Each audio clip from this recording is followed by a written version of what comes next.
A poques hores de que comence la 6a edició del Carnaval de Vinaròs, us recordem les principals novetats, com la desfilada infantil i la creació de la figura de reina en algunes comparses.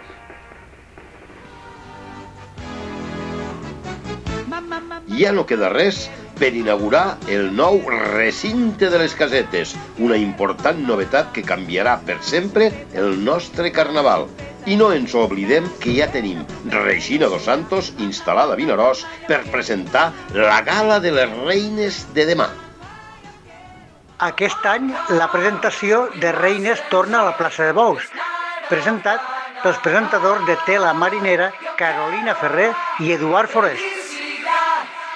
Per a Eduard i per a mi és un repte que agafem amb molta il·lusió. Ens han dit que s'han venut 6.000 entrades, així que esperem estar a l'altura de tots els carnavalers i carnavaleres.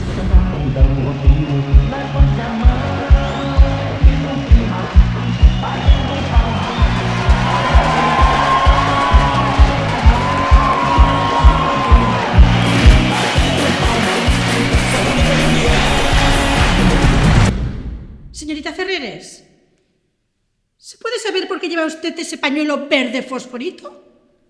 ¿Que per què porto el mocador? Perquè avui és carnaval.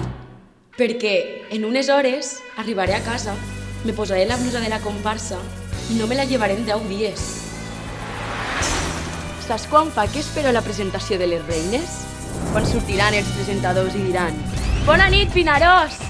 Les 10.000 persones que estarem allí mos tornarem loques. Les reines porten tot un any esperant aquests 3 minuts. 3 minuts que ho canvien tot. El fred es convertirà en calor, la foscor en llum i les penes en alegries. I això sols acaba de començar, perquè encara ens queda tota una setmana per davant en més de 50 actes. Però no t'he dit lo millor. Més de 5.000 persones, en 32 comparses, tots disfressats, fent coreografies per tot el poble durant més de 2 hores. I tu què? També te vols posar el mocador?